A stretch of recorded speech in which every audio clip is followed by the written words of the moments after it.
Welcome to this week's episode of Listen to Your Coaches. I am your coach, Mike Wilkins, here with Coach Will Morrow. And behind the scenes, behind the camera, young Max Gerald. This week we're talking UFC Nashville. That will be the closest card that we have. That goes down Saturday. Mm-hmm. Do we have a start time for that? Is that at least like... I think is it's that 3 p.m., I believe.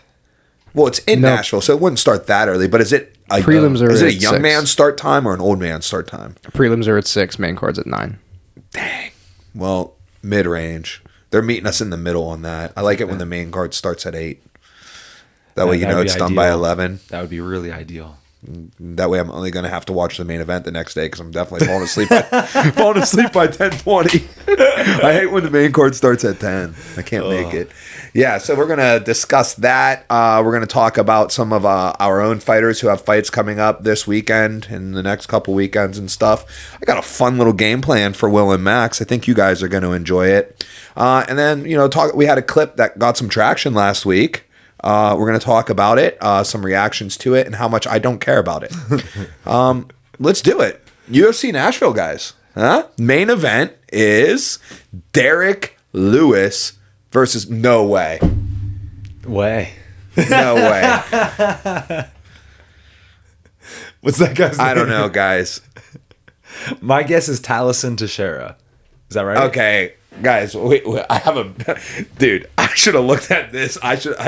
This ruined the game. We can't play the game. Okay. I don't know what to tell you. I can't wait till we get to it. We honestly might have to restart this. We might have to restart. Let's let it rock and let's see. We can always like take a little break. No, because I'm gonna need your phone. Okay. This is, you know what? This ruined the whole day. Should we run it back? Bro, we might have to run it back. Let's restart it. I can't believe he's fighting Taliesin Teixeira. Dude, let's just restart it. How does this impact your game? All right, so the game. You know what? Let's play my. We can't play my game now. Right now. Do we need to do your game with a different card? One of the other two that's coming up. No, the card is irrelevant except for it's super relevant that it's Taliesin Teixeira. So here goes the game. The game is I was going to have Max and Will. Their goal was to guess a fighter. I'm knocking off a game that's gaining traction, is very popular in wrestling, called the Gable game. So let me explain to you what the Gable game is. All right, GableGame.com. If you guys are familiar with NCAA wrestling, you would love this game. GableGame.com. You go, and it kind of reminds me of like a Wordle, right, type of game. Mm-hmm. So, but you go and you pick one wrestler from this past year's NCAA tournament, right? There's 330 wrestlers who qualified for the NCAA tournament. You pick one wrestler, right? Boom. Let's say I pick, Reese Heller, the 184-pounder for Pitt, right? If that is the wrestler that they pick that week, then I win first guess, right? But if it's not, which it would likely be not, then it would tell me what I got right and what I got wrong, right? So it'd be like, oh, it is from the ACC, but it's less than a senior, heavier than a 184-pounder, finished higher than the round of 16 and stuff like that. So I was thinking about how I could take that to MMA. And what we were going to do is I was going to have you guys, you had to guess a ranked UFC fighter. Okay. And then like you would give me your first guess. And then I'd be like, okay, well, the parameters would be fighter, weight class, rank, and country. We know it's only ranked fighters though. So it's from that pool. So like, you would guess somebody like Justin Gaethje. And so it'd be like, oh, Justin Gaethje, 155 ranked third, USA. And I'd be like, okay, well, in this instance, all of it's wrong. Right. Okay. But heavier weight class than 155, ranked lower than third, and not USA. Got it. And the fighter of this week, dude, was going to be Taliesin Teixeira, 285, ranked 13th from Brazil. Yeah. I looked at the rankings and I was like, here goes somebody I've never heard of. Dude, and I picked him. That's what I did. I looked at the rankings and I was like, I want to pick somebody that I never heard of because that way they won't ruin it by guessing him first. Yeah. Right? Like, and dude, and he's the main event this weekend? This ruins it. That's what you did outside before we started? I went outside. I looked at the rankings. I was like, all right, let me pick somebody who I don't know. Because I wanted you guys to, like, to at least like if you got it like third or Yeah. fourth guess, like that's fine. You just But, didn't like, want us to be like, imagine oh, you Corey just Sandhagen, and you're like, that's it. Yep, like yep, you guys got it. Right. All right, game over. Like you get it, like the game, like it could be fun, Yeah, no, totally. but yeah, it's really. And that was a great one. I would have never guessed. Well, so I don't know what to do now. Cancel the podcast, get a new one. Well, now that Max knows how it works, he can pick another one and do it for us. He could. Yeah. So the game still stands. We don't have to start over. I can do something like that. You're gonna have to break it down for me a little bit You know, more. let me once do we get it. there. I'll but just leave and come back, All right. and you guys, and should me we'll and Max switch chairs? run an impromptu while Mike switches out and does his thing. Just talking Well, about you could striking. you could sing Country Roads while I go. Oh, read but of it. course. Or we could just do. I mean, like we've done pauses before. We could pause. Max could just find one. Dude, it's not that big of a deal. It is that big a deal. All right, so So, Derek Lewis versus Taliesin Teixeira. I'm gonna go Derek Lewis by knockout because now I'm mad. I'm also going Derek Lewis by knockout because Are I you love really, Derek though? Lewis. Yeah, man, that's my dude. I have no Well, who has Taliesin fought in the UFC? clue, dude. I have no objectivity here. Derek Lewis is my favorite heavyweight ever. Like, it doesn't matter who he's fighting. He could be fighting a prime John Jones. I'd be like, Derek. You know what I mean? Yeah, Like, you're right. That's my dude. With that said, we should, Max, take a look at who's Taliesin. Well, here goes some things, like while he looks that up, some things that I want to point out is that it appears that Taliesin has no takedowns. I think that Well, that would be why. Okay, so Taliesin has had one fight in the UFC, which was against Justin Toffa, and it lasted 35 seconds. I remember this fight. He hit him with that elbow. Okay, Yeah. I know who this is. He also got a first-round KO on his Dana White Contender Series fight. Wow, let's look at this, guys. This gentleman has not been out of the first round in his entire professional career. And he has he's coming off of 7 straight knockouts. But when he made his debut, he won by a submission armbar in the first. Dude, his longest fight, 3 minutes, 31 No, 4 minutes and 40 seconds. Oh, the first. Oh, yeah, I missed that. Yeah, he got an armbar at 4 minutes and 40 seconds. So listen to this. All right. We don't know how long so he has a fight that doesn't have a time listed, but it was first round. So he's got a submission in 4:40. But here, listen to these knockouts. A knockout in 30 seconds. A knockout in 24 seconds. A knockout in 35 seconds in the UFC. A knockout in 157 on Dana White Contender Series. A knockout in 155 in the LFA. Another knockout in 331 in the LFA. And as we mentioned earlier, the 4 minute and 40 second submission in which he made his debut in just only October of 2021. Dude, this is awesome matchmaking. You have a guy like this fighting the guy who has the most knockouts in the UFC. Actually, I'm very interested in this fight. Yeah. Dude, also, did you see Derek talking about his like strategies and fights? Cheating. Yeah. Yeah. He was like, yeah, if my nerves were a little high, I might knee the guy in the nuts, poke him in the eye. Yeah, I did see that. Oh, it's hilarious. All right, well, cool. What do you guys want to talk about next? What's the next fight? Dude, this is a good card. Do you remember we talked about this last week? Oh, yeah. Oh, Bonfim versus Wonderboy. Yeah, like this is good matchmaking. Guys. Again, you have someone who's on the way up against someone who's on the way out. Like that's a pretty classic matchup. Guys, I'm going to go with Bonfim here. I am also going to go with Bonfim. Oh, he's a favorite. Oh, I'm saying I'm going to go with Bonfim like I'm like a trailblazer. Like, yeah, dude, he's a favorite. Okay, never mind. My take is not that cool anymore. Wonderboy is one of those 42 dudes, years old. yeah, who like has really done well for his age. Tip of the but cap to you. yeah, at a my certain good sir. point, like it just catches up to you, and he's like for his style especially, like really movement. Bonfim really mixes it up too. Yeah, and he's like good everywhere. I do like him a lot. Now his brother's the smaller one, right? Correct. His brother fought Sadikov. Yes, Correct. yes, and got hit with that kick. The question mark kick where he got like kicked in the eye. Yeah, and it, like messed up his Yeah. Yeah, no, this is a interesting fight. Cool. Calvin Kattar. Oh, coming in even, but the dog to Steve Garcia.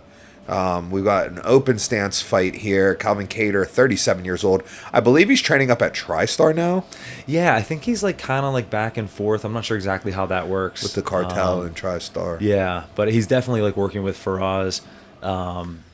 Man, it's just like hard to go against Faraz. With that said, I know nothing about Steve Garcia, so Give me Steve Garcia's profile. Young Max. Except that he's obviously younger and I mean, 33, 37, same age. Dang. This boy's been in the UFC for a minute. dude, and just all knockouts. He's either tied or leading with the longest knockout streak in the UFC right now. Oh my god. Dude, he knocked out Chase Hooper. Wow, dude, his only non-KO win or loss is to Violent Bob Ross. Who is fighting Kama in a couple weeks. I think that's a kickboxing match. I believe so. Yeah, that's going to be fun. Yeah, for the 247 Fighting Championships on July 19th in Belle Vernon, Pennsylvania, in which we'll have some of our fighters on there, notably Bronco Busick, Anthony the Hound Dog Hogbeck, and Alex Wright making his debut. Hopefully, Akshat. Akshat also making his debut in a Muay Thai bout. It's not Muay Thai, actually. It's not Muay Thai, Hunter actually. just hit us up It's and was MMA. like- Cool. Akshat, I'll see you in jiu-jitsu class, bud. No, go ahead. Apparently, the other team was under the impression it was a kickboxing fight. And we're down. And- We're chill. Yeah, I was like, I mean, I prefer Muay Thai, but like, if we got to keep No, the I fight- mean, I wasn't asking if we were chill. I was telling you. Oh, yeah, dude. We're chill. It's chill. Akshat didn't care at all. He's like, Yeah, let's do like, it. all right. Whatever. And then hopefully we can find a replacement for Brian Mitchell. His opponent fell ill with a staph infection. Those are no joke. No, they're So definitely take care of that. Maybe if they can't find a replacement, maybe they can push that fight to the 9th. That'd be sick. I'm gonna remind me to text Hunter after we leave. Yeah. All right, cool. Yeah, this dude looks pretty legit. Shoot, Wow, I might dude. take him. So yeah, he's coming off of 1, 2, 3, 4, 5 straight KO wins. Who is, dude? All I can see is Misha Tate. Bro, that's the first thing I thought when I saw Yeah. that. How do you Who? say that? I've heard people just say Misha Tate. I think it's like Mahash Tate or something. Mahash Tate.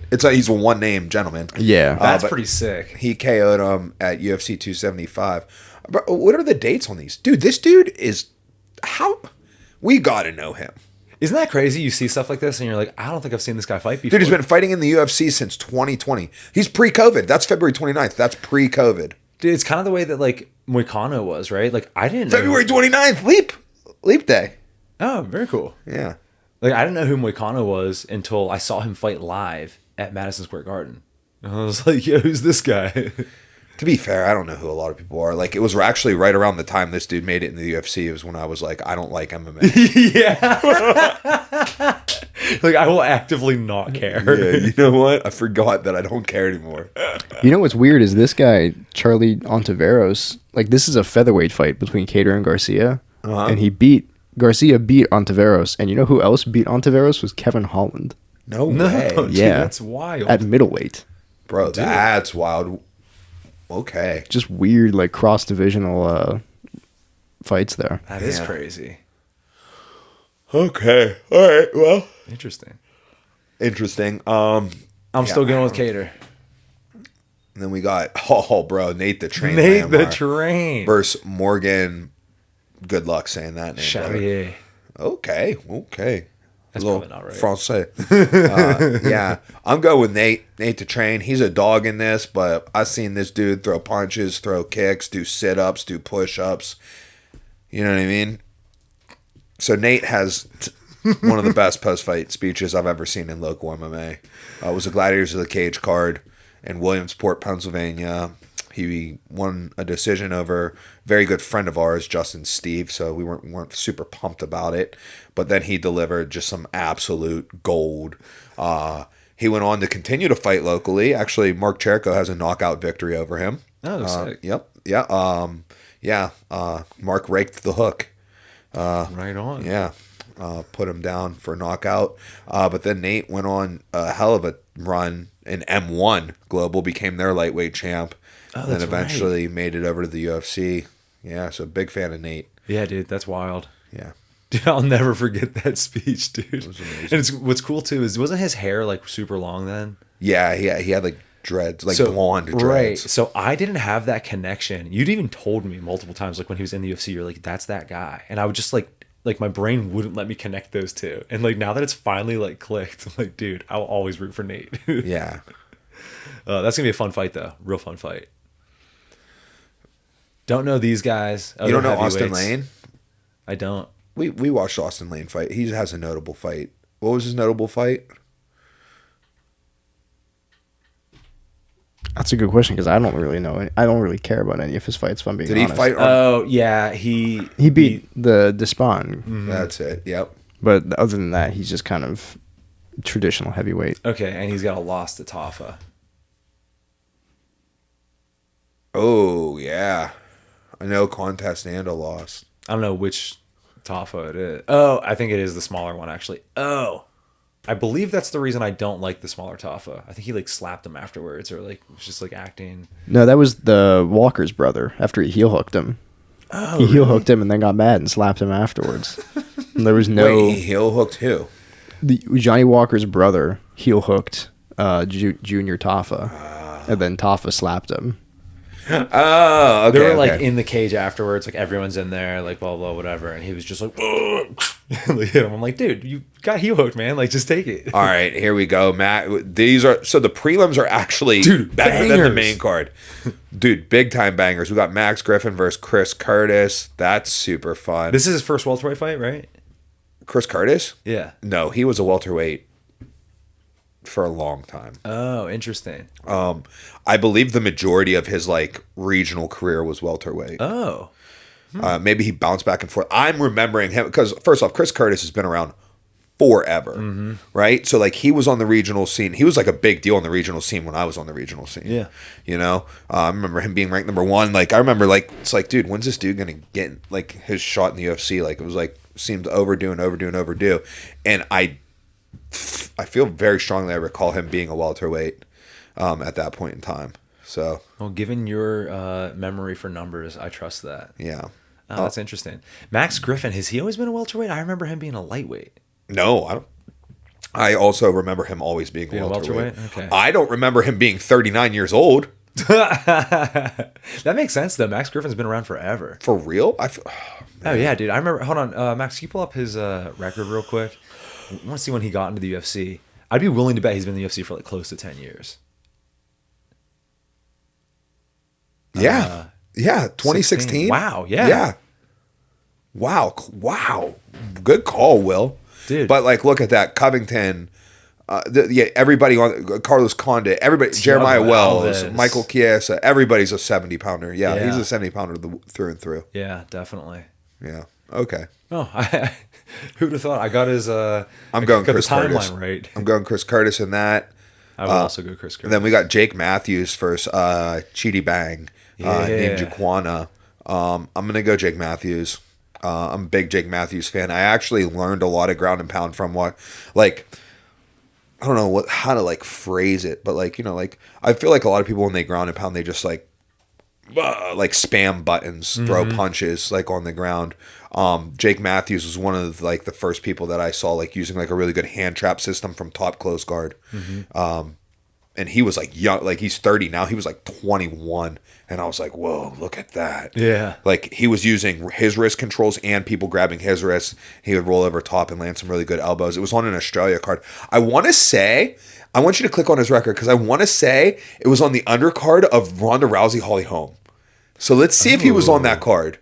Let's see if I remember that. If that's the case, then I watched it in Thailand. Let's see. UFC Rousey versus Holm. TKO doctor stoppage. Nailed it. Boom. That was 2015, November 4th, 2015. So I vividly remember a fight when he was on the undercard in 2015. Wow. Dude, that's crazy. Wow. Solid memory. Thanks, guys. Nailed it. Look, he beat Wagner Hocha in the UFC. Wow, dude. He's got some... Fought James Vick. He's been... So the Deshaun Johnson fight was his UFC debut. So he's been in the UFC for 11 years. Look at him. Dude, he's got wins over Diego Sanchez. Oh, no. He didn't win. Wagner Hocha. Then he went up to... He was a lightweight at first. And then he went up to 70. Wow. Dude, what a career. Yeah. And he's only 30. And he's been in the UFC for 11 years. It's so nuts. That means he was 19 That's in the so UFC. nuts. Dang. Go ahead, Jake Matthews. Yeah, I like him. I also like Chidi. I like his style. but I think I'm going to go with Jake Matthews. I think he's probably the more experienced. Oh, he's an underdog here. Interesting. I'm taking him. All right. Lauren Murphy versus Eduarda Mora. I don't know. I'm going to go Eduarda Mora. She's 11-1, and she's a minus 700 favorite. Here goes the fight of the night right here. Yes. Kennedy versus Walter Walker, Johnny Walker's little but bigger brother, coming in as an underdog. Is anybody not picking him, though? Who? Walker? Yeah. Oh, I'm sure lots of people aren't. Lots of people aren't in this room. I'm asking specifically you with guys. us? Oh, no, I'm taking Walker for sure. Max? Yeah, I'm taking Walker. All right, cool. If for no other reason, I just want to see a Heel hook. 3-run heel hook in a row. Like, dude, how sick is that? Mike Davis is a dog. Look at this next fight. Mike Davis versus Mitch Ramirez. I don't think I'm Oh, familiar minus with 11. He's a minus 1,100 favorite. Okay. We're not picking that fight. It's not fair. Who is Mike Davis? Why do I know him? I mean, he's just been around. He looks familiar. I can't think of his fights. You've seen him fight. Here, we'll see. You've seen that Farazan fight for sure. Borishev. Gilbert I Burns. think I might have seen that. Sadiq Youssef. Interesting. Okay, yeah, I've definitely seen him fight then. He was inactive for a while, but he's Mason pretty Jones. solid. He's got a dub over Mason Jones. Mason Jones just came back as a 2-division Cage Warriors champ. Yeah, and for the longest time, his only losses were Sadiq and Gilbert Burns, which is not it's not bad. Not bad. All right, cool. Well, Dude, okay, let me ask you this. Do you legitimately feel that the undercard is better than the main card? give me the main card again. So calling the undercards anything on the prelims. Yeah, it's what's crazy. It's better. It's close. So here goes the thing: the Derek Lewis Taliesin Teixeira fight. Like, It's fun. If I'm going to tell you, be honest, I just don't care about it. It doesn't really matter who wins. It doesn't matter who wins. I'm sure it's going to be cool. I'm going to want to watch it, but it's not like Show's over, guys. It's not pulling at me like the Chris Curtis Max Griffin fight or the Jake Matthews Chidi Ninja Aquana fight. Yeah, no, I think that. But here goes the thing, though. Like, I'm super interested in the Bonfim Stephen Thompson fight. I like Calvin Kattar just like out of like nostalgia. Mm-hmm. That Steve Garcia guy, looking up his record, I'm interested in that. So if I had to put the fights in order of what I'm interested in, yes, let's do that. Let's do that. Yeah. Let's do that, Max. Let's do that, Max. What's the most important fight on this card to you? Number one, first round draft pick. We're going snake draft, guys. Let's go. Number one, Max. Not most important, but most interesting is Thompson and Bonfim. Oh, that's what I was going to take. Okay, that is also my number one. Yeah. So we are in agreement. That's the number one fight on the card. Now I want to submit. It's not. Yeah. It's not. Max is talking. You can't see him because we don't buy cameras around here, and you're looking at me through my own cell phone. Okay, so you can't see him, but he's doing things with his hands like this. I don't know if it's the most interesting, but I would say there's an argument to be made that the main event is the most important because it could give heavyweight an actual like future contender, which is something they really need. Okay, you know what? That's a good point, but it's heavyweight, so we don't care. Fair enough. Okay, the next and this is to us. This is to us, not to the world. This is to us, right? These are our opinions. I'm sure who I'm sure cares about that heavyweight fight? Other heavyweights. I care because I like Derek Lewis so much, but I still don't like it as much as the Thompson Bonfim fight. All right. So the number two fight to me, or Will, you start for number two. What's number two? Go down real quick. Can I see the prelims again? You should already know. If it's that important to you, you should already know. It's tied between those two. I'm gonna go. Probably Chris Curtis, because I think it has more relevance in the division. I'm going to also agree that the Max Griffin Chris Curtis fight is the second most important fight to me on this fight card. But entertainment-wise, I might go with the Matthews Chidi. I don't know, but yeah, I'm going to go with Chris Curtis. Yeah. Okay. So now we all agree, because I think Max was like nodding along. Yeah. My number three is Jake Matthews Chidi. So the number 2 and 3 most important fights on the card to me are the last two prelim fights. Mm-hmm. What I like about that is you're telling me the prelims start at 7? 6. the early prelims start at 6, or the regular prelims. Regular prelims start at 6. When's the main card start? That's 9. what I need to know. 9 p.m. All right, so the Jake Matthews fight has an 8 p.m. is the 8p to 8:30 window, and the 8:30 to 9 window is Max Griffin versus Chris Curtis. So what I love about those two fights is I will be awake. Here's the problem, though. That's We're going to bedtime. be in West Virginia. Mountain Mama. Where's Lucas? We will be in West Virginia. Damn. I'm trying to think of the card right now. So that's probably a 7 p.m. start. Damn. All right. So We're going to be watching these the next Sean's day. 1-0, so he might be a little earlier. Logan's probably going to be middle. Saraznik's a 2-0 versus a 2-0. They're probably going to be like late amateur. Yeah. We'll watch them on the ride home. Yeah, Ooh, so actually, number 2 and we'll 3. make Max drive. You and me will sit in the back taxi style. and watch Taxi him. style. I'll bring an iPad. Oh, that's sick. Oh, no, it's okay. I'll drive. I'll just put it right in front of where my speedometer is. That's what I usually do. I just set my phone sideways right there. Oh, Check my God, steering that's so wheel. dangerous. Is it, though? Yes. I mean, I'm looking forward, right? Hey, if You that's the- chronically down here texting and driving. That is not true. Yeah, it is true. I ride with you. That's You're not the true. you're the number one texter and driver. Between you texting with your left hand and drinking beers with your right hand and driving with your knees. That's what Will does. We drove all the way to Baltimore. He probably touched the steering wheel like 4 times with his hands. And it was just because we had to make harder turns at Breezewood. You know, when you get off the turnpike at Breezewood and you got to get on 70 and you have to make that hard left. That was one of the only times that he put his phone down and put down that Bud Heavy to get one hand on the wheel so he could make a hard left turn. I also wear prescription glasses just to make it a little harder, you know? I'm just saying. Will's mother needs to have a word with him. I'll make sure to tag her on this. Oh, my God. Okay. All right. I'm done. Guys, I'm done with this card. Dude, yeah, I think we know what we need to know. All right, cool. Should we do picks on it and then look at our picks? Yeah, let's do that. I think Max, have you done that or no? Or we can move on to the MadeMen card and talk that. No, I'll pull it up right here. I've been putting them down. There's 1 or 2 I want to fill in here, but we don't have any updates on the picks since last week since there wasn't a card this past weekend. Oh, no need to talk then. No need to Yeah. talk. We'll just you can get the sheet up and we can just make some picks. But definitely we're making picks on at least the 3 fights that we like, plus the main event. So there should be 4 in the. Oh my gosh, yes. Dude, honestly, there might be like 7 on this. No, this is good. This is good. You picked the correct ones, dude. Oh, Yeah, I thought these were the ones that, we were going to actually pay attention Bro, to. switch. I'm taking. I changed my mind. I'm taking Teixeira. Oh, interesting. Okay, then I'm going to have to do something I don't want to do. And I'm taking Garcia. Max, give me Charrier. Over Nate Lamar?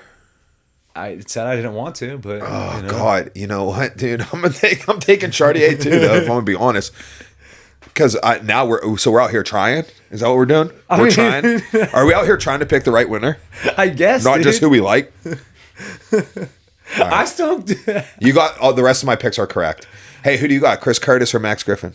I'm taking Curtis. Okay, Max. Jake Matthews or Chidi Ninjakwana.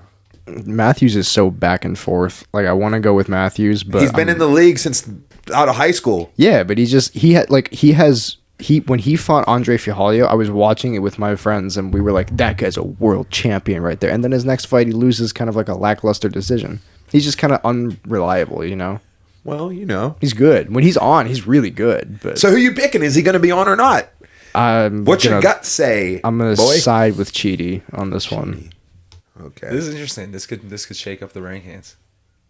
Yeah, I didn't even get any mention of the Wonderboy pick trying to shake up the rankings here. Oh, I didn't notice you picked Wonderboy. That's Yeah, crazy. yeah. You're gonna drop so far from that. I hope I'm wrong. I like Wonderboy more, but I also like Bonfim.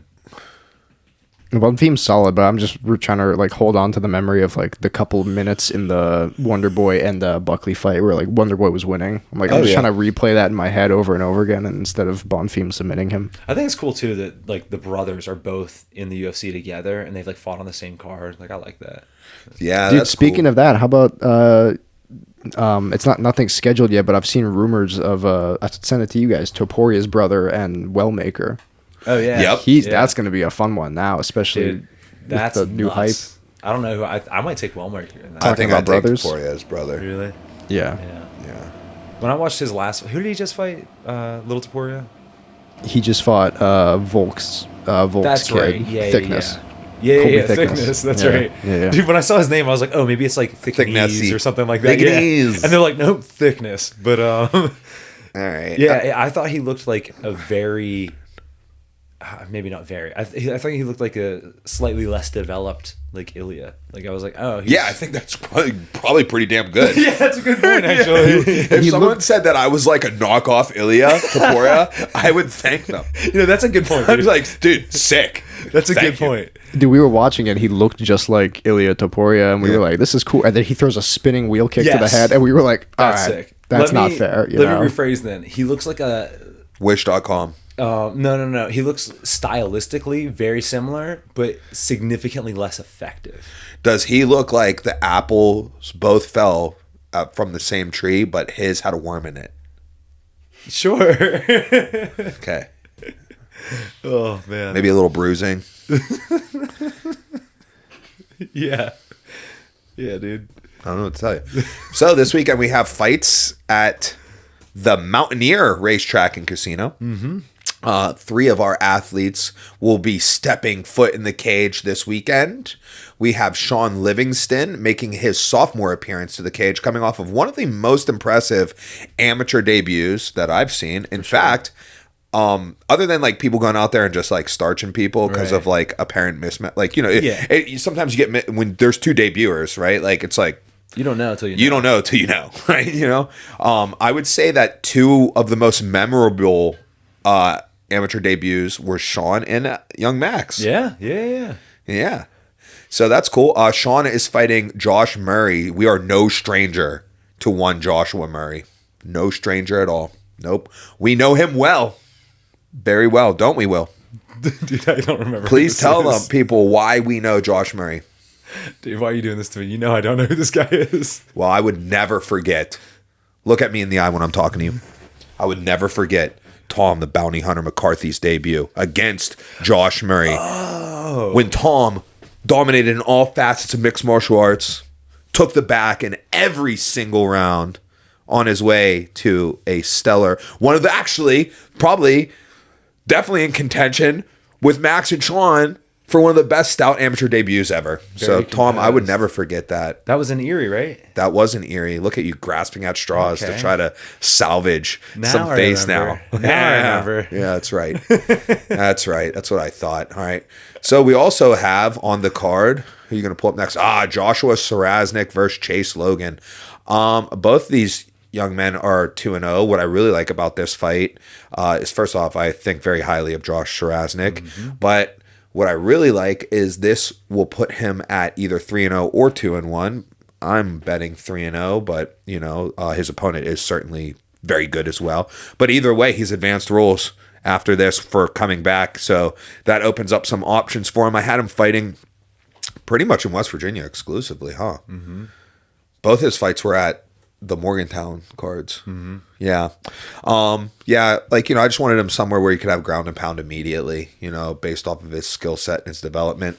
But now he's going to get it everywhere now, so that opens up for more opportunities and also opens up potential more weight classes for him as well. Just saying, he's not a very big 205er. Cool. And then we also have on the card, we have Logan Pryor. Real quick, that's something that some people might not get. Why does that open up more weight classes to him? Because in Pennsylvania, there's chances that amateurs can receive a day before weigh-in. For example, it's pretty much consistently been that 4.247, which we do fight in, you know, a lot. You know, I mean, they're the most local towards us, or they're the most close towards us, so we try to get as many people on their cards as possible. They put on really great shows, but they always have pros on the card, and typically the amateurs get to weigh in the day before with the pros. So for a day before weigh-in, you know, Josh, I'm not saying it's a thing. I haven't even talked to him about it, but for example, if he's pro, he's an 85er. Yeah. I'm saying that. So like at some point we got to start working our way like towards experiencing that before you go pro. So having day before weigh-ins more so simulates what you will be doing as a pro. You know what I mean? Whereas when he has day of weigh-ins in West Virginia, and if he were to fight in Ohio, I don't think it would be wise to cut down to 185 in that area, but I'm very glad that there is an opportunity as an amateur to receive a day before weigh-in, because now you can be more prepared to move to the pro ranks. 100%. When I fought on the same card as him, and when he made his debut in Morgantown, he was talking to me at the weigh-ins, and he said he woke up at like 202 or something. Yeah, you know what I mean? Like he's fighting 205, walking around at 202. And quite honestly, that's exactly what I would want you to wake up at the morning before you started to cut weight to 185. If you were a pro. Yeah. I want you waking up that morning somewhere between 198 and 202, and that's what he's waking up at, trying to be heavier to be in 205. So yeah, 185ers, he's on the way. All right, cool. Logan Pryor versus Preston Frost. Logan, 1-3. However, a very misleading 1-3. In his debut fight, he fought Tanner Cahill, Division I college wrestler, already had 2 fights, and he lost a split decision to him, in which we were very proud of his performance. You know what I mean? First off, not a lot of people would have took that fight for their amateur debut. He did, and he stepped in there and he fought his heart out, and he looked great. So really great performance there. So that's like one of those losses. For what it's worth, very biased opinion, but I do think he won partially due to clinch knees, and I think that MMA judges don't value that as much as like Muay Thai people like myself. But yeah, no, I get you. I mean, it was a close fight. I have no beef with the decision. But I mean, regardless, proud of the performance. 100%. So that's one of those losses that you're like, it's a loss, but like, you're not like devastated by it. You're like, yeah, you fought good. Right. You fought well. And then in his next fight, he is winning fairly handily in Youngstown, and then takes the guy down, and they clash heads on the takedown, and it gets a cut, so this should be ruled an incidental cut, no contest, and they ruled it a TKO, doctor stoppage cut for the other guy. But it happened from the slam, their heads clashing together. So he ended up losing a fight that he was winning. And then in his third fight, he lost. This was his most like loss in my opinion. Guy kind of just got off on a good striking combination. Logan never went down, but he didn't it's an amateur fight, so you have to they're not going to let you sit there and he was relying on his shell. Yeah, and shell. And it's one of those things where it's like it was working, but you also can't stay there. Yeah, you can't say you got to create separation, create offense. And then he came back and he got a win finally after that. Just a good decision win against Skylar Meacham at Coliseum Combat. There it is, September 14th of 2024. Good stuff. Yeah. So and here he is. Yeah. So Preston Frost, 1-2, used to fight out of All American MMA. I believe now he's at Black Cat down in Morgantown. So will be a good fight, and we are excited for it. So those are our 3 fighters fighting this weekend. If you are interested in coming out to the Mountaineer Casino Resort in West Virginia, New Cumberland, West Virginia, only about an hour away from downtown Pittsburgh. Doors open at 6, first bell's at 7, and it is a casino. However, all ages are welcome to the fights, but if you are over 21, you can jump on them tables with me. We'll see you there. All right, let's move on. The next thing on our list is my game. Okay?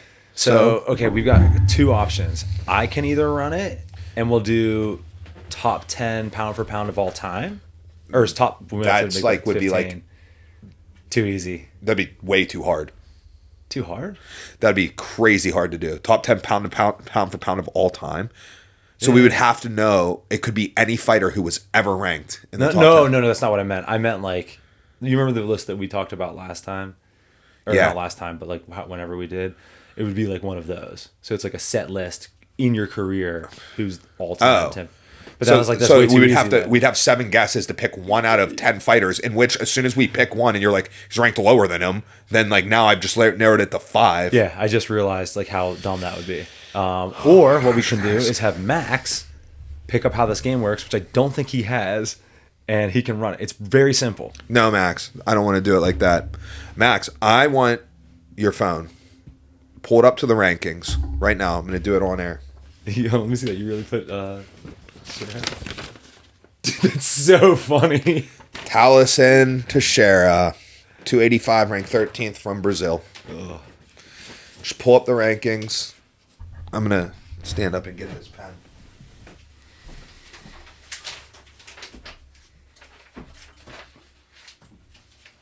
Yo, never mind. Don't what? Nothing. Don't what? I was going to say, don't put it on the same... It doesn't matter. Don't put it on the same paper? It does not matter. It's fine. I got this. I just need the rankings. You know what I'm saying? Yeah, I'm pulling it up right now. I just need you to pull up the Ultimate Fighting Championship rankings. Actually, Max, can you bang the AC? Because I assume you're going to cut this. No, guys. Max, tell us about your hopes and dreams. I wasn't planning on cutting this. I figured we could shorten this up a little bit, but I want everyone to see how the sausage is made. You know what I mean? Yeah, I want. You know what, Max? Tell everybody about your hopes and dreams. Okay, hopes and dreams. I'm living my hopes and dreams right now. I mean, in part, I've always wanted to be a podcast producer, of course. That's awesome. But no, I get to edit videos and make something from scratch and help it grow. That's pretty cool. And then I get to fight people. And that's like cool. another thing cool. I also really like. Yeah. It's always fun punching people in the face. All right. Now, Will, you tell me about your hopes and dreams. Can't do that guy. Never Well, mind. my hopes and dreams are very similar to yours. Like to, get some UFC champions that we have made from the ground up. Very cool. Very cool. We love UFC champions that we've made from the ground up. Currently, we have 0, but you know what I'm saying? Like, maybe in the future, we might get some more in the future. You never know. You never know. You got a couple undefeated pros with you right now. I do. That's Why don't pretty you nice. tell me about them and how much you like them and how important they are to you? I mean, the only one I really communicate with is Lucas. He'd be an undefeated pro, right? So He I would talk be to an him a lot. undefeated pro. He's someone I get a lot of work in with. You're telling me you don't spend a lot of time training with Farman? I can't say I have trained with Farman ever. No. I think one of the scariest moments of my life was someone telling Farman. Someone was talking shit on me to Farman, and Farman goes, "Max, who is this Max?" And I'm like, I don't know. I don't know. I'm looking over my shoulder like I don't know who the fuck Max is. That's crazy, dude. Dude, I remember one time at the end of practice, you guys were doing starts from the back, right? And Farman didn't have a partner. His partner popped out or whatever happened, but like he needs someone. I'm like, all right, I'm gonna hop in real quick. He starts on my back and like I'm like, doing my best to not get choked. He gets me in like 60 seconds or whatever. Round keeps going, and then by the end of it, like I was just totally got wrecked. I'm exhausted. I'm walking my way back to like Mike and stuff. And Farman looked at me. He goes, "Coach, you're very good at grappling." And I was like, "What? No, dude. Like, you just ruined my life." He's just trying to make it like not hurt All right, as we are much ready going down. to play the game. Max, your catch. All right. Okay, guys. So here goes how the game works. A young Max and also young Will, but not as young as Max. They're gonna pick a UFC fighter in the rankings. Okay. Once they pick this fighter, we're gonna use that fighter, their weight class, their rank, and the country they are from. Okay. Based off their pick, I will tell them which is right and which is wrong, and then therefore it can influence their next pick. Now, these will only be fighters in the current set of UFC rankings, so that's the July 7th, 2025 set, okay? And we're only going to go with male fighters for this one because when you start to go higher or lower in weight class and then you institute the women fighters, I didn't really think about how to, do that right away. So, Max, could you please pull up the grid? Now, you guys are a team on this. Now, pull up the game. There you go. All right, guys, pick a fighter. Dustin Poirier. All right, Dustin Poirier. All right, put in Dustin Poirier in the first column. And he is a 155er out of the United States of America. And what rank is he? Dustin is ranked What is he ranked? 6. He's ranked 6. Okay. I'm writing it down right now. All right, so go ahead back to the game. It is not Dustin Poirier. Okay? The weight class is lower than 155. Okay. The rank is not better than 6. Would that be lower or higher? Lower and or Lower. equal? Lower. The rank is lower than 6, but it is an American. It is a United States fighter. Oh, interesting. Interesting. All right. Max, you want to take a shot? Yeah, I got an idea. I'm really hoping I don't get it on the first try here. Go ahead. I'm going to go Corey Sandhagen. Corey Sandhagen. Go ahead, write him in. What's Corey Sandhagen's rank? Number 4. Okay. All right. So, off top, I believe there was a miscommunication. So, the guy is ranked lower than 6. You explained it perfectly. He just chose the wrong thing. Okay. No, I zoned out for that part. I got the lower than 155, and then I kind of blacked out. So, now it is So not Corey that- Sandhagen. The weight class is higher than 135. Oh. It is still a lower ranked fighter than 4, and it is still an American. Okay. Max, why don't you pull up those rankings for me real quick? Let me take a look. All right, we need an American. Oh, okay, Mike. Is it Aljamain Sterling? He's Please number put Aljamain 8. Sterling in. What if I just chose someone who's higher Aljo, than 145. Ranked 8th. And USA. It is not Aljamain Sterling. But it is a 145er, and it is a United States fighter, but they are ranked lower than 8th. Oh, okay. Now we're really getting somewhere. All right, Max. Take a gander there. Now, lower than 8th means Yeah, a 9, larger 10, number 11, than 8. 12. Yeah, like, because Lower I would say, the oh, I'm rankings, ranked yeah. higher than you. Yeah, yeah, Right? Would be better. So, like, yeah, okay. Just for the record, should we have the rankings up, or should this have to be based on memory? So, I'd say for today, rankings up. Don't you think rankings up? If they're not up, I'm not going to get it. So here goes the thing. So when we do this for the Gable game, as I explained earlier, there's a re-explanation. So this comes from a wrestling game. I'm sure there's other things of it, but there's a website called thegablegame.com or gablegame.com in which you do this with the most recent field of the NCAA championship. So there's 330 wrestlers that could possibly be. They give you more fields though, right? Like you put in the wrestler and it's like, oh, this wrestler's from Pitt, which is in the ACC. And it's based off where they finished at nationals, their win percentage during the year, and then their class. So you could be a junior, senior, freshman, sophomore, right? Yeah. So like through those, and what you're supposed to do is not like you're supposed to do it off of like memory, right? Yeah. But then you can use PEBs, performance enhancing brackets. So when it starts to get down to the nitty gritty and you're struggling, then you pull them up. Gotcha. But right now, the rankings are up. So go ahead, next pick. I'm going to go Calvin Kattar. Calvin Kattar. Go ahead, let's put it in. Calvin Kattar, 145 are ranked what? 14th, I think. Out of the United States of America. Is he 14th? Yep, he's 14th.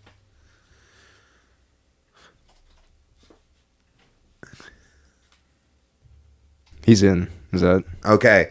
And, guys, you are wrong again. Oh, All right, go back to the list. So he is not Calvin Kattar. He is a 145er. He is ranked higher than 14th, and he is an American. Higher meaning lower on the rankings, correct? Yeah, a better ranked fighter. Bet it.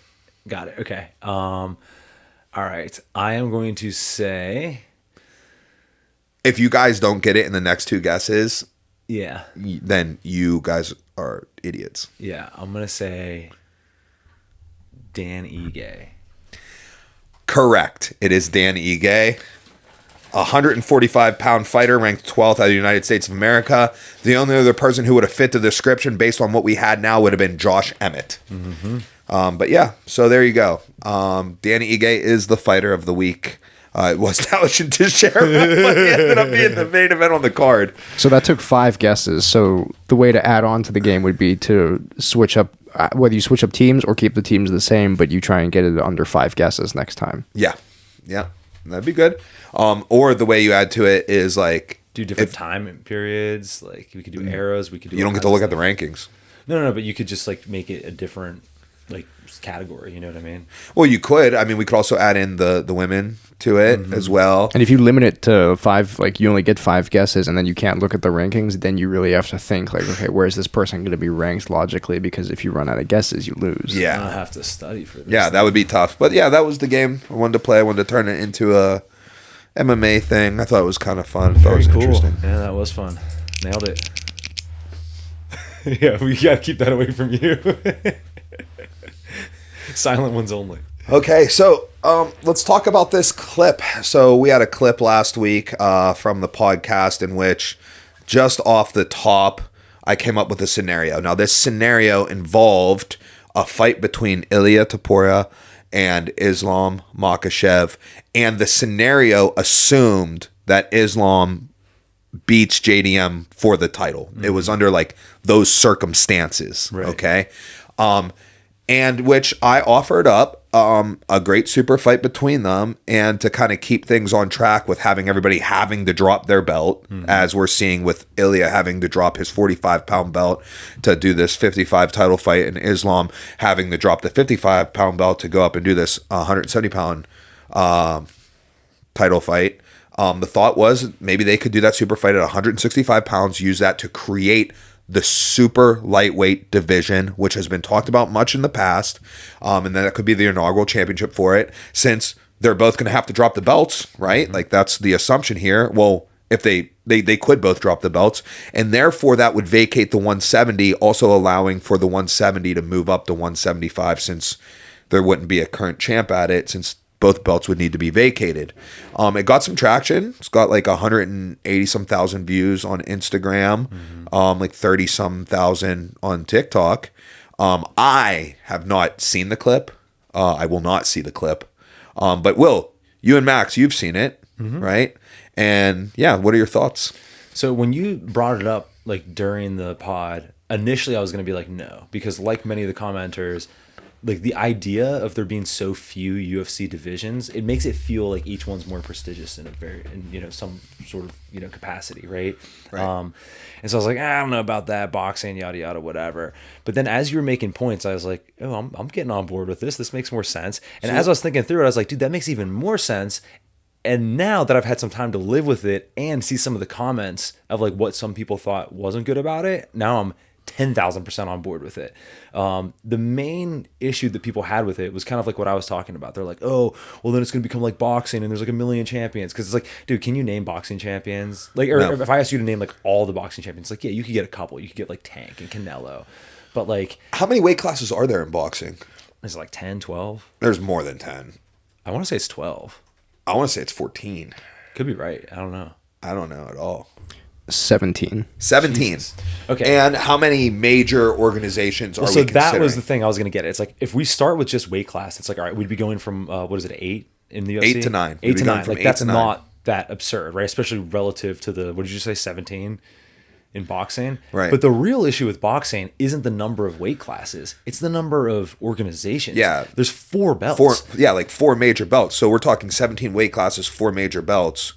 You know what I'm saying? You could have 68, right? Is that, or what is that? Bro, you could have 5 weight classes in boxing, and with all the organizations, you'd still have more champions than you have in the UFC. Like, yeah. It's, I mean, I guess there's some unified that might be less, but like, it's still, like, that's the issue with boxing. It's not that they have like 1 extra weight class, you know? So then the other thing is, if you think about it like this, well, and also boxing's promoted differently, right? Like, boxing is built off of stars. Like, if someone buys a pay-per-view, it's not because they're like, dude, that's a good card. It's because they wanted to see one particular boxer. Yeah, right? the main. Whereas in MMA, it's like, that card is good, I'll buy that pay-per-view, right? So it's like, it's not as much like star oriented. So it's not like the UFC, like, they promote the brand. You know what I mean? So it's like, having an extra champ doesn't like then take away like the stars fighting each other. You know what I mean? Like, I don't think that's the issue. Especially not now that we see people moving divisions now more than ever. Well, that's the other thing I was going to talk about is like, then we could see more divisional movement, which I think is cool. And also think about just like the bell curve of humans. What do you think the average weight is of a man worldwide? I don't know. I looked it up. I think it's like 144 or something like that, right? What do you think the average weight? That's crazy. Well, there's a lot of like Asian countries that like bring that down, right? Yeah. What do you think the average weight of someone in North America is? 170. I think it's 77 or 80, somewhere around there, right? Okay. Now, some of that might be brought up by like some people who are maybe not in very good shape, right? Maybe that doesn't apply to athletes exactly, but roughly we're looking from like, featherweight to welterweight being stacked with people, right? It is, and I think it's commonly those are the three divisions that like kind of typically are what's considered the deepest divisions. Right. It's like featherweight, lightweight, and welterweight. Now let me ask you this. If you were like a big bantamweight, is it that hard to then switch into featherweight? Like, not really, right? If you're like just a little too big for lightweight, you could still be too small for welterweight though, right? Yeah. Yeah. So just chop away that like weird 15-pound gap that's still right in the middle of the bell curve of like our potential talent. You know what I mean? Like there's going to be enough guys to fill that. So the more I've thought about it, I'm like, that makes complete sense. Yeah.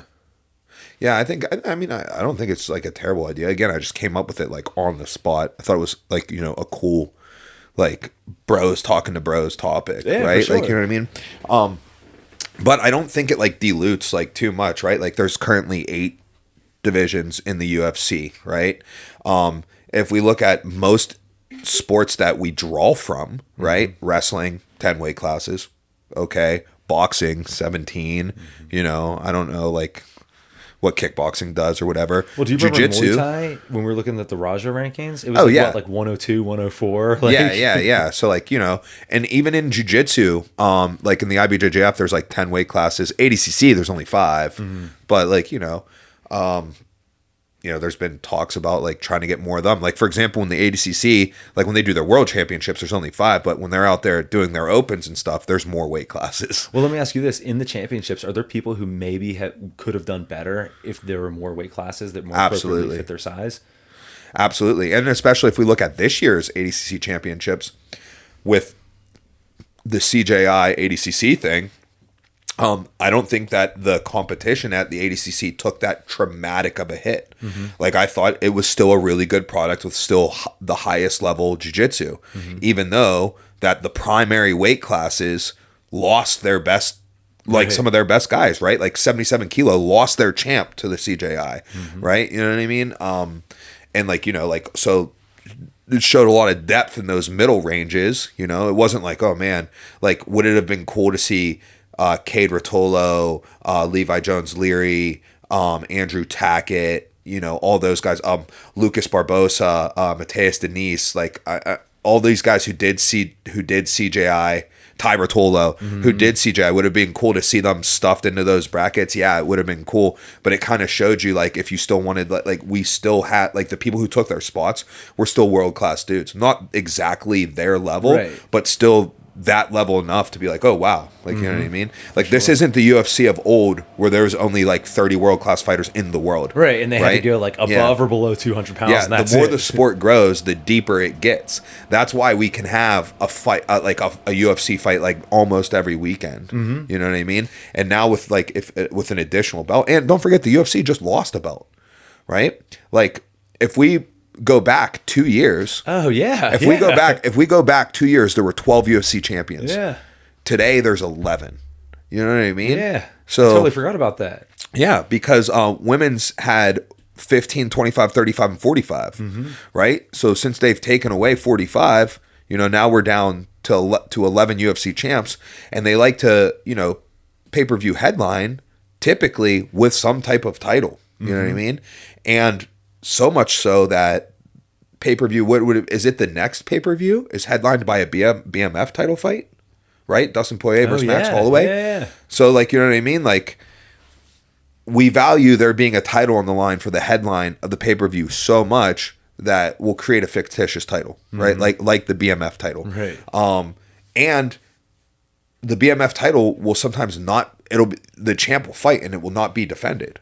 Yeah. You know what I mean? Or you just like, you're like, oh, BMF title is moving. Right? Because like the original BMF champ was Jorge Masvidal, correct? And then what happened with it then? Then they were just like... He beat Nate for the original. Then what happened with it? Tell me the lineage. Who did he lose to? He lost to Usman next, but then Usman didn't get the BMF title. That's right, but it wasn't. So then when was the next BMF title fight? Was it Max Holloway, Justin Gaethje? No, I feel like it was Gaethje and someone else. It was Gaethje and Poirier was the next one. That's it. Gaethje and Poirier, so the head kick. Yes. So then Gaethje got the BMF title. He then lost it to Max Holloway, who then went and lost it to Ilya. Oh, that's right. It didn't count all of a sudden. So Max Holloway still has the BMF title and is now putting it up against Dustin Poirier, right? It's a just when we need it title. Yeah. Right? Now, I can understand how that's extremely valuable to the UFC. It's like a wild card, right? It's like, you ever play Scrabble? Mm-hmm. You know the blank tile? Yeah. It can be any letter you want. That's the BMF title, right? Dang, we can't get a champ on this card. Nothing makes sense. Timeline, injuries, things like that.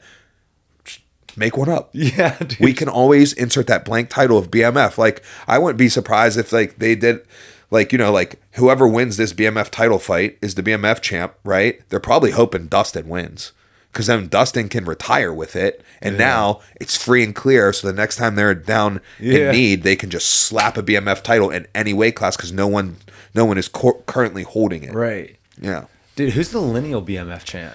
The lineal BMF champ, Kamaru Usman, then lost to Leon Edwards. Right. Right?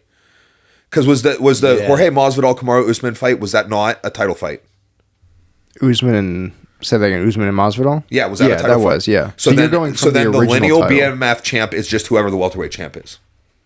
That's all there is to it. So hold on. Start from the beginning. So it went. So Masvidal, from the beginning, Usman. so it goes Masvidal versus Diaz for the inaugural, right? Masvidal wins it, right? So if it's lineal, it is actually, you know, fight by fight. Mm-hmm. So then Usman wins it off of Masvidal. Mm-hmm. Edwards wins it off of Usman. And then it's just lined up with... so now it's just lined up with the welterweight title. So it's JDM. So JDM would be the lineal BMF along, like, natural order lines, if it was a real thing. Did you know it'd be crazy? Imagine JDM beats Islam, and then Poirier goes up to fight JDM, and then gets it again, kind of.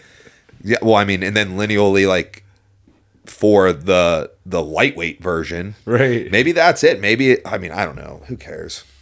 Yeah, that's the real thing about the BMF. Who cares? Like, I'm glad. I actually, like, I don't know how I even feel about it. Like, I think I'm glad that there's, like, you know, like an award of memorabilia on the line for this fight between Max Holloway and Dustin Poirier. I think it's cool. I think it's cool. I'm not sure. Like, I could be swayed in either direction. I haven't put a lot of thought into it yet. But, like, here goes the thing. Like, does that make me like this fight more? No. I like the fight because it's going to be the first one was Max was so young, right? The second one was, like, good. It was for the interim lightweight title, you know? And this fight's going to be good too. Like, you know what I mean? You know who the BMF title's for?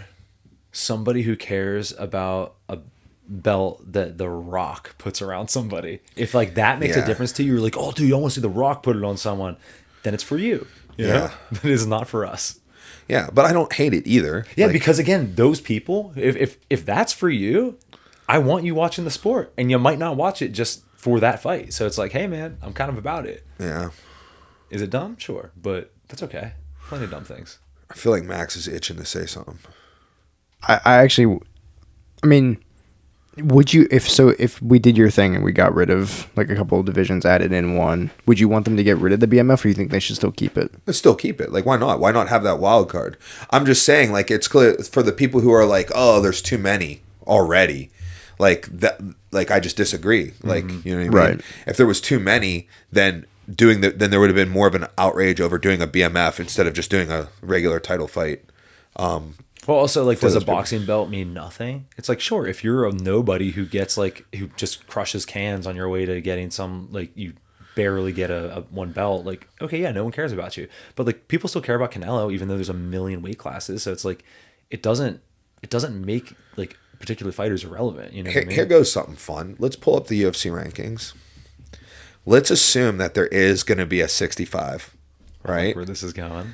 We're going to just for fun, just bros being bros. We need the lightweight, welterweight, and middleweight rankings, actually.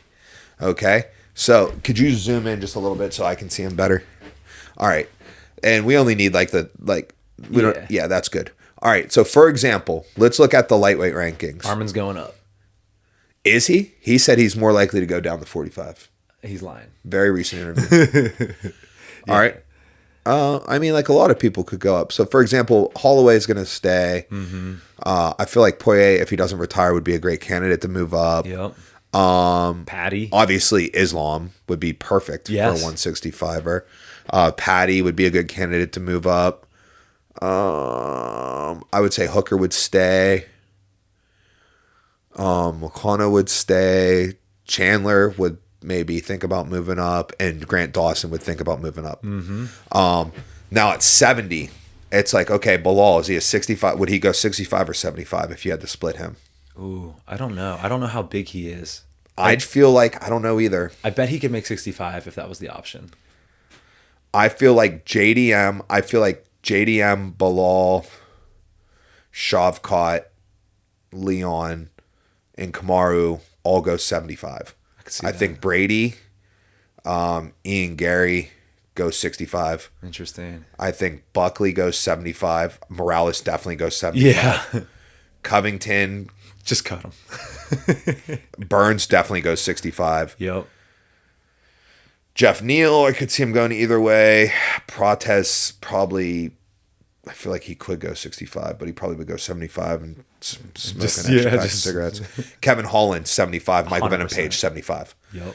Okay, so are there any middleweights who would possibly go down to 75? Chimaev. Yeah. Chimaev could go 75. I feel Whitaker's like probably filled in. Kaio, but I feel like he's not that big. I do. Jared Cannonier definitely staying up. Dolidze staying up. Anthony Hernandez staying up. Vittori staying up. Yeah, dude. I don't see anybody on that list who would drop to 75 other than Khamzat. Yeah. So with just the people that you see in the rankings that we've got up in the rankings here, if you have 65 and 75, what do you think the top 5 looks like in both of those divisions? Ooh. Okay, so I think the top 5 at 65 is Islam, Brady, Armin. Hold on. I want to see if Islam, Brady, Ian Gary. Did you say Shavkat goes up? Yeah, I got shot. This, so I'm doing 65 right now. Yeah. So again, I'm just guessing things. Yeah, of course. We're just having fun. I got Islam, Sean Brady, Ian Gary. You're saying Armin goes up? I think so, yeah. Or would he stay down at 55 because of who's in 65? I think he stays at 55. It's possible.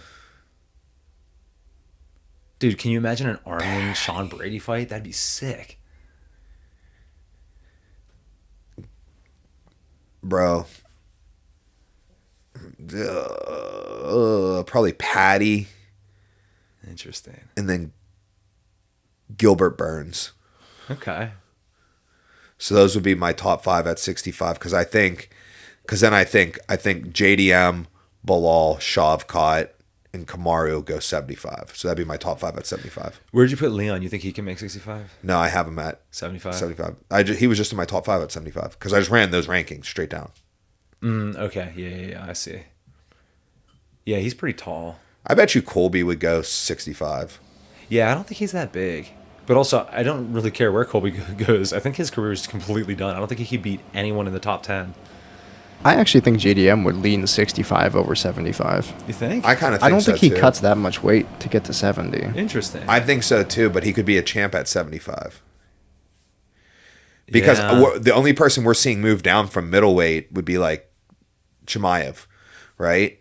So, like, if he stays at 75, and I think he'd better chance at being the champ at 75 than 65 with Islam. Probably. So why not get to not have to cut that extra 5 pounds? Why not have to cut an extra 5 pounds versus having to cut an additional 5 pounds, right? Like that's a 10-pound swing, and now you don't have to lose to Islam. Okay, let me ask you this. Fun to think of. It was fun to think of. Who in the top 10 at lightweight does Colby Covington now beat? So the assumption is they're all weighing in at 165.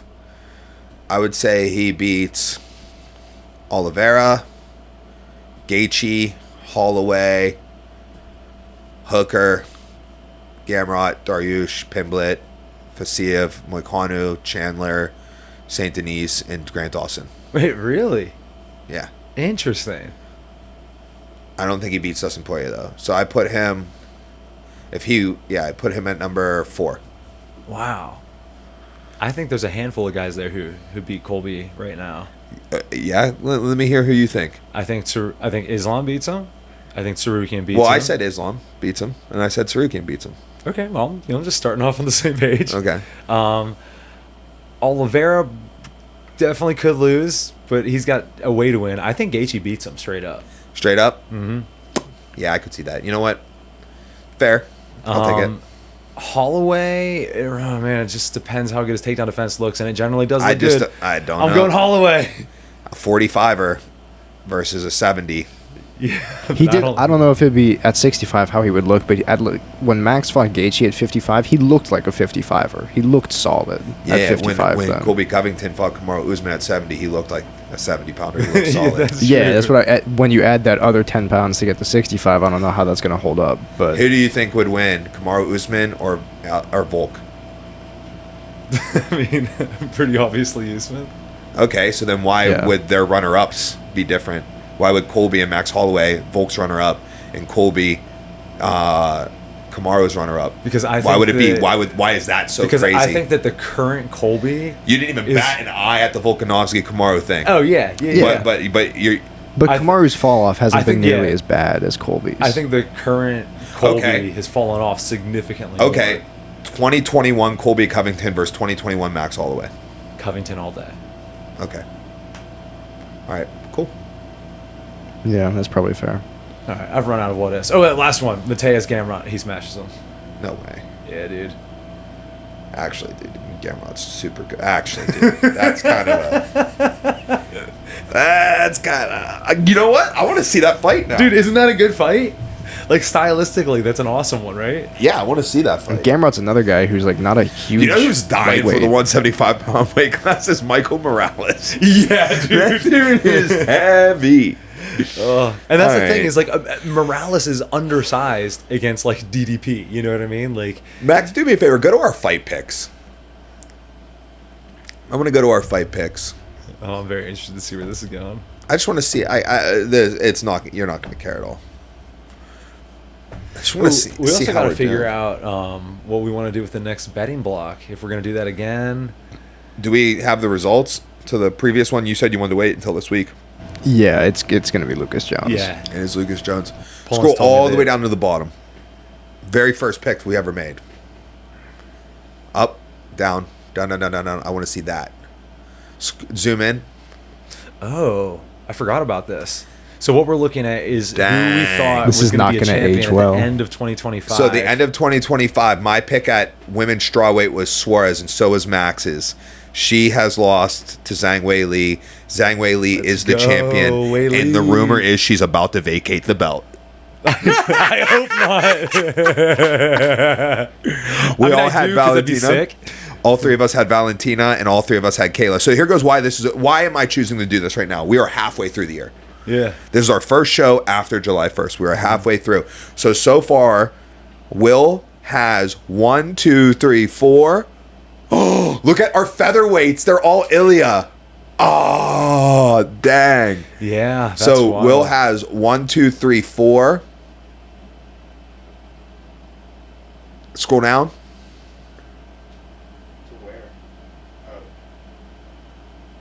Dude, I could Will get has lightweight. 5 of the current champs. You have 5 of the current champs. That's really good.